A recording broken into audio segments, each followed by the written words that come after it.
সকালবেলা উঠেই চলে এসেছিলাম এই ঘরে, কারণ তার আগের দিন রাত্রিবেলা পুরো অন্ধকারেই সবটা সাজানো হয়েছে সকালবেলা কেমন লাগছে দিনের আলোতে এটা দেখার জন্য। নমস্কার, আমি স্বাগত জানাই সকলকে আমার এই মিনি ব্লগে। আজকের ব্লগে দেখাবো ঝুলনটা কিভাবে সাজালাম। কাঠের গুঁড়োতে যখন রং দেওয়া হয় তখন প্রথম মানে যখনই দেওয়া হয় ঠিক তখন কালারগুলো খুব উজ্জ্বল থাকে, যত শুকাতে থাকে কালারগুলো হালকা হয়ে যায়। তো পরের দিন সকালবেলা দেখতেই পাচ্ছেন কালারগুলো একটু হালকা হয়ে গেছে। পুরোটা সাজাতে মানে এই খেলনাগুলো দিয়ে সেট আপ করতে আমার সময় লেগেছে 1.5 ঘন্টা মতো। এখানে যে পাথরগুলো দেখছেন, পাথরগুলো আমার ছেলে আমাকে এনে দিত। যখন প্রথমবার আমি ঝুলনটা বসিয়েছিলাম তার আগে ওকে বলেছিলাম, বাবাই তুই দোকানে যাস, ওখানে কোনো পাথর থাকলে আমার জন্য নিয়ে আসিস। তো মাঝে মাঝে যেত আর আমার জন্য পাথরগুলো নিয়ে আসতো। তো আমি এগুলো ফেলে দিইনি, এগুলোকে রেখে দিয়েছিলাম, কারণ প্রত্যেকবার ঝুলন করতে গেলেই আমার এই পাথরের প্রয়োজন হবে, তাহলে রেখে দেওয়াই ভালো, কারণ প্রত্যেকবার আমি জোগাড় করবই বা কোথা থেকে।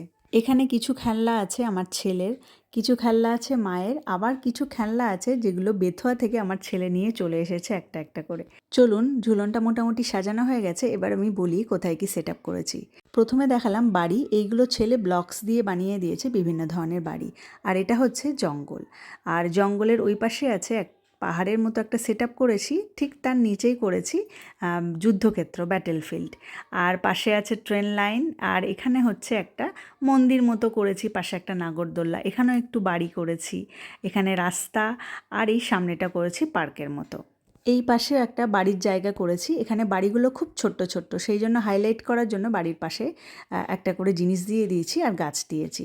আর এই বাড়িগুলো খুব ছোট ছোট হলে দেখতে কিন্তু খুব সুন্দর, আর কেনার সময় অনেকটা দামও নিয়েছিল। একটা জায়গায় করেছি, এখানে আছে রিক্সা, ভ্যান, টোটো, আর এখানে করেছি রিক্সা স্ট্যান্ড।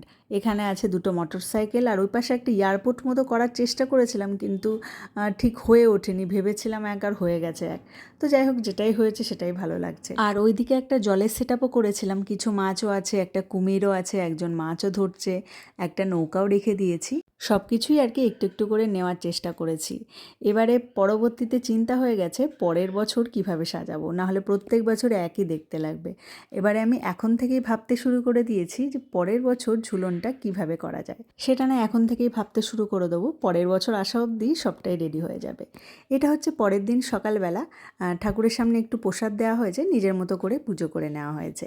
আর যেদিন রাখি পূর্ণিমা হবে, মানে ঝুলনের যেদিনকে শেষ, সেদিন আমাদের বাড়িতে পুজো হবে পূর্ণিমা, তো সেই দিনকে পুরোহিত মশাই পুজো করে দেবেন। ঝুলনের প্রস্তুতি থেকে ঝুলন সাজানো অবধি পুরো ভিডিওটা আপনাদের সাথে শেয়ার করেছি। ভিডিওটা কেমন লাগলে অবশ্যই জানাবেন। সকলে ভালো থাকবেন, সুস্থ থাকবেন। ছেলের এখন আবদার হয়েছে সন্ধ্যাবেলা ও সন্ধ্যা দেখাবে, তাই ওকে নিয়ে চলে এসেছিলাম এই ঘরে।